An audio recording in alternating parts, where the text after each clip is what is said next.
Boardrooms are the place where fortunes of great companies are written, and we bring to you the unheard stories of members where all the pillars of good governance, may they be the promoters, may they be the founders, the independent directors, the CEOs, CFOs, CXO, all play a very crucial role. Mentor My Board today is a brand known to the finance minister of our country. And we've launched various initiatives like the Boardroom Mastery for the promoter directors, the WOOM program, that is the Women on Management and Boards program for the women directors, IDEAL, that is Independent Directors Education and Learning program for the independent directors, so on and so forth. And we believe in continuous learning, and hence the Board Tattva series and the coffee meets are well appreciated by all our members and the aspiring directors. Blogs, videos, tools, governance tools, or maybe resources are all, all the things that you find on the platform of Mentor by Board. So we invite you to join us in this momentum of good governance by logging into the platform of Mentor by Board, where we wish to create a community of 1 lakh directors who will interact, communicate, and find and create opportunities for each other.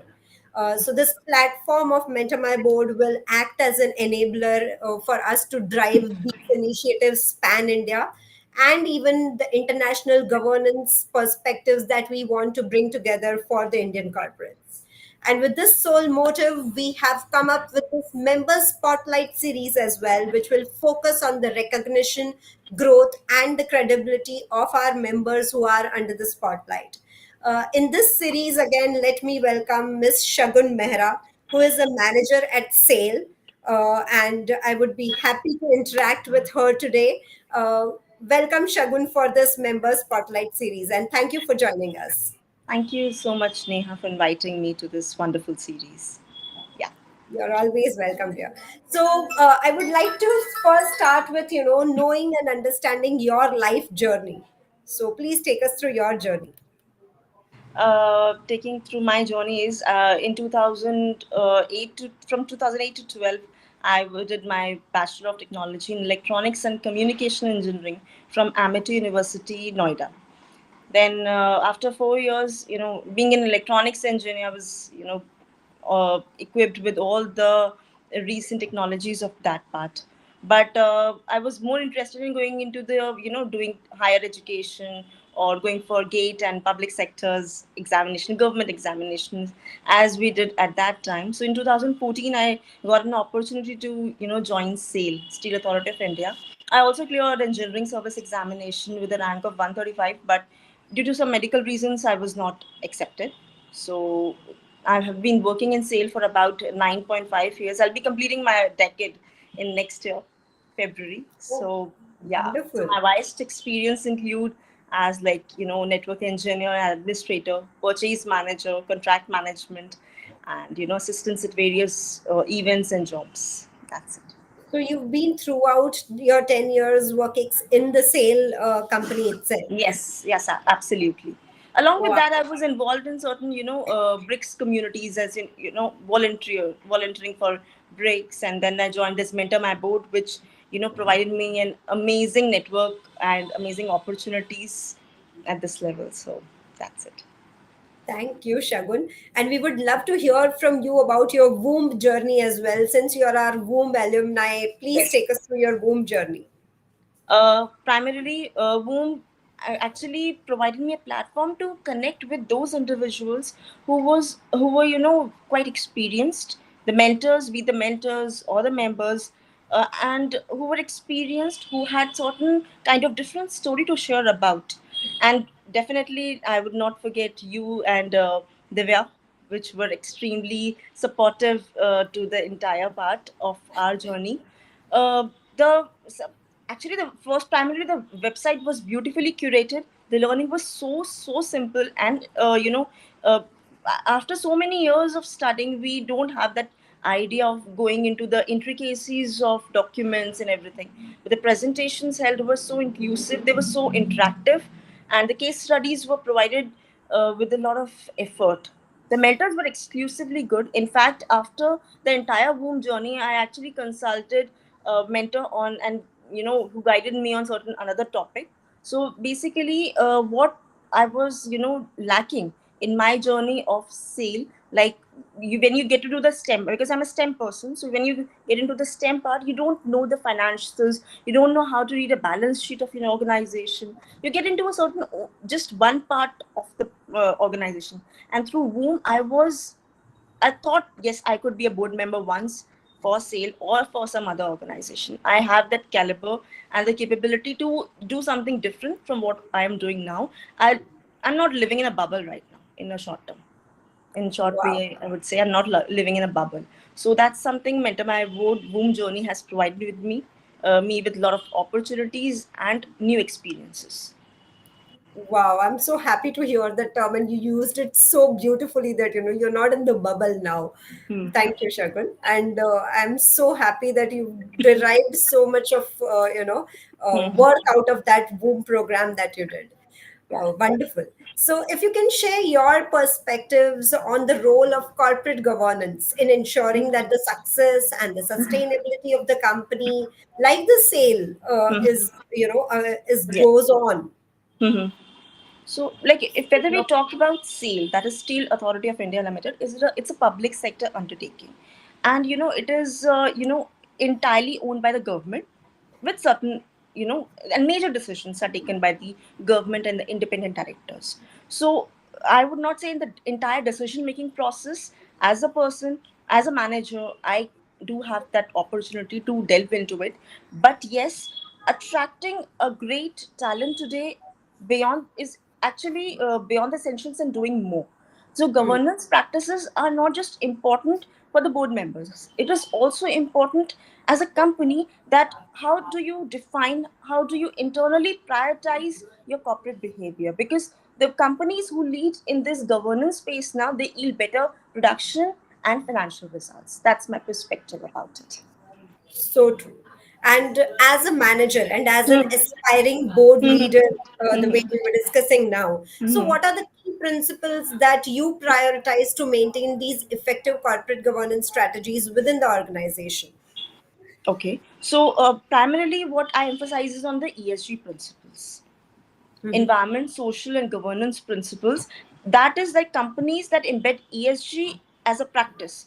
They actually get better ROI, especially from their stakeholders and especially employees who want to stay and do their best works. And besides ESG principles, I think the HR principles, they play a significant role, that because it is very important that employees connect with each other. The connections are very important, and enabling the organization to act upon their priorities. So I think these So, two principles I lay emphasis on. Definitely integrity, ethical behavior, these all are important. But when you just go about with a smart approach, that what you actually want just immediately. So that's something ESG and HR are something I focus on. very nicely said. And in fact, human Hmm. resource department is what we say, but then it is actually the human asset that Asset. works for the organization, and it gives that kind of growth the organization wish to. So Hmm. yes, I agree to what you're saying, that human resource is a very important department, but then it should be Hmm. definitely Hmm. renamed as human asset, as in Asset. a True that. department. Yes, yes. People should not be considered as resources. They should be more considered as an asset. Yes, True. very true. We are not commodities. We are. So true. So, how do you ensure that the transparency and accountability in the decision making processes at both the managerial and the board levels are, transparent, are transparent enough? Okay. I think creating meaningful connections, uh, taking feedbacks, taking suggestions, and most importantly, communicating the impact. When you don't communicate the impact of what you do now, that's something a problem, and that should be real. That's it should not. It should people should make try to take understand what it takes to really effort, really enough for the professionals around me to get involved and get connected. And after that when I communicate the impact, when I involve the people, I need to sustain the commitment also. I for that and for that we require long term emotional connection. That's not just professional connection. You need to be, personally involved in what you do at professional space also. So that's something very important. True, true. Yeah. So, while doing this, we know Mhm. while we are dealing with people, there are challenges, right? So, what Yes, kind of yes. challenges have you encountered in implementing and upholding these corporate governance policies, practices, and how did you address these challenges basically? Basically, my answer lies in your question itself. When you say that corporate governance practices, people need to believe in them. The challenge primarily is this only. People need to believe that these actually governance practices can make an impact. And it's not just the near term risk that you can avoid. It actually leads to a long term competitive advantage also for the company, and for uncovering those opportunities that could just got have unnoticed. Hmm. So, Wonderful. So true. So I understand while you are saying that they need to believe in it, but if in case, what are the challenges that you find that people are not willing to believe into it, or are there any back end thoughts or something that holds them back in believing these corporate governance maybe the practices? experience of their seniors, or the people or the company practices which have been going till date in the organizations, or the people around them who have succeeded. People actually look upon the lives of the people who are actually successful, or who have created some sort of, who have got promotions, or who have got an edge in the company, a name in the company, a reputation in the company. So when you need to change is the only constant. So when there's a certain thing which was not working at certain point of time, excellence is not something which is a person. Excellence changes from time to time. It is not it is real time. So something which was not appreciated before, it is important today, and it needs to be changed today. So that's something they avoid believing in those governance practices. True. So, what challenges would you have encountered in implementing, these changes in the people, or Mm-hmm. anything that you have personally faced on this front? Like I'm working in a sale company, so we are Hmm. actually based in production. Production is a key for us. So what happens is we have regular breakdowns, and Okay. we have regular breakdowns and everything. So what happens is these kind of practices are a bit theoretical, they are compliance based actually. Hmm. So when they're compliance based, then you need to follow a certain process. But when certain uncertainties arise in a company like us, you need to follow, and it is really hampering the production system of the company. You need to prioritize that. So in that challenge is basically that I cannot the people are not able to balance between those Hmm. uncertainties and these practices, compliance to these Right. practices. So the entire situation changes at a certain point of time. Like suppose Hmm. if I enforce a certain principle, a governance practice today, and a breakdown has occurred or a shutdown has occurred in some part of the company. So there are many people out there.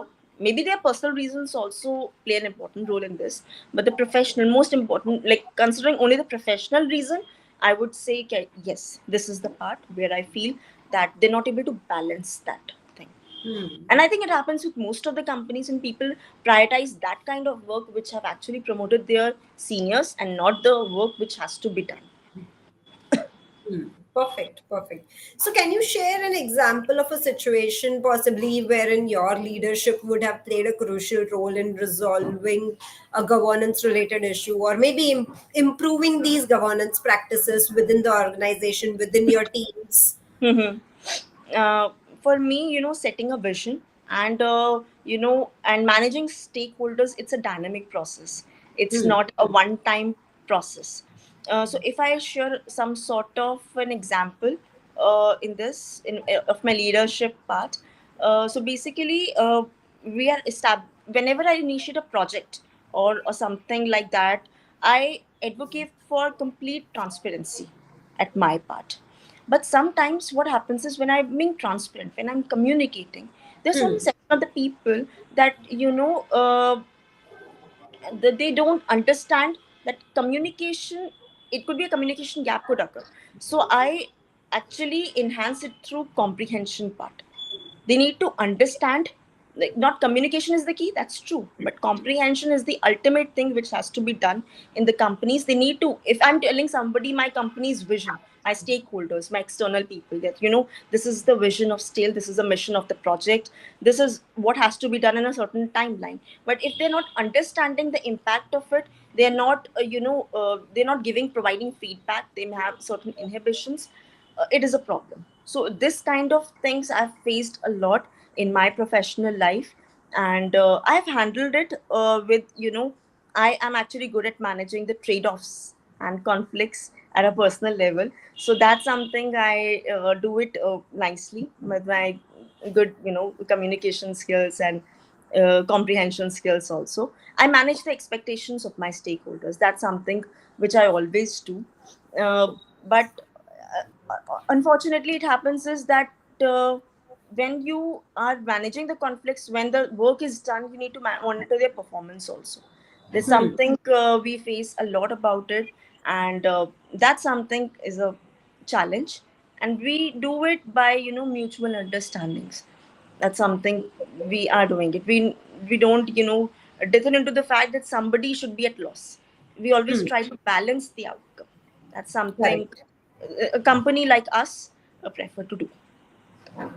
Wonderful. So while I understand that, communication is very important, but you put it very rightly that, comprehending and, making it a effective one is even the more important, wherein it is important to involve all the stakeholders. And at the same point of time, it is, even the more important to take that end goal into your mind and then work towards navigating that path through the communication channels and reaching out to the right people in a right way, because each person is different. Communication to each person needs to be different in their own way they understand and comprehend, and then navigating it to the entire organization's or the project's growth path is in itself a big challenge. Big And I challenge.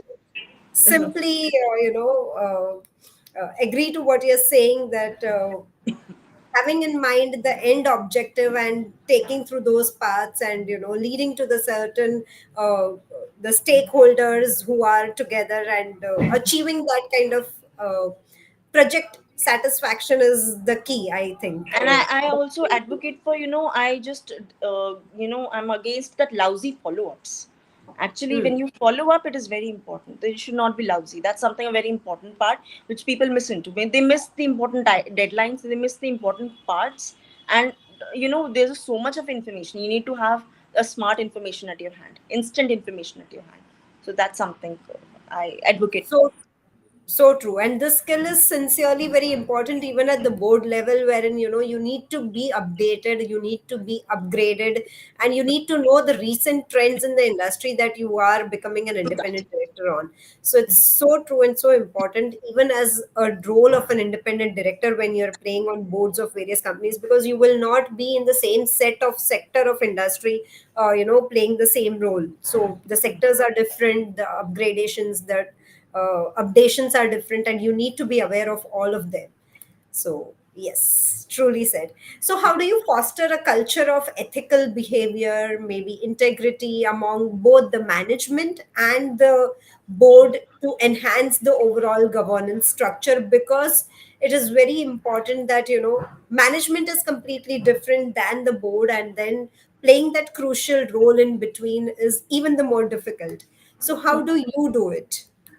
I do it through being a person, like I focus on professionalism, something that I foster for, that people, purpose, process, and performance.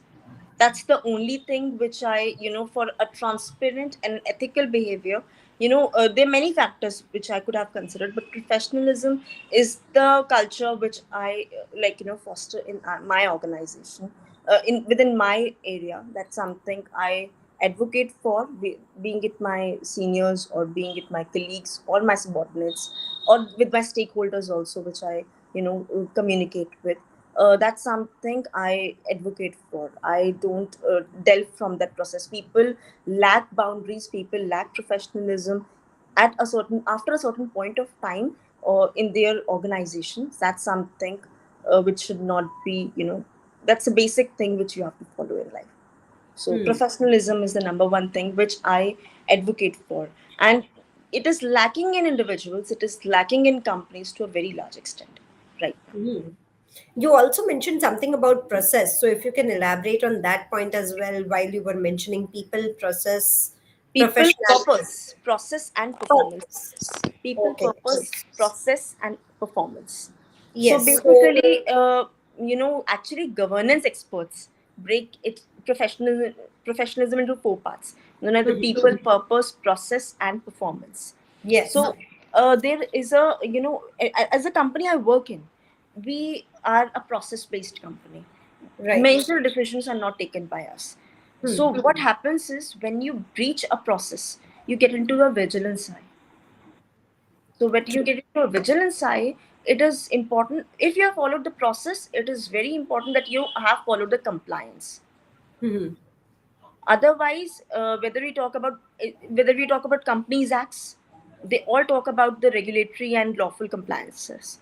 Their primary part is when you talk about Companies Act 2013 or any other part, or other any provision of SEBI, they always focus on regulatory things, lawful principles. So basically, if you have followed the process, it is inevitable that you will, violate any kind of, there would be any kind of violations. Hmm. So I True. think, yeah. So that's why I focused on process.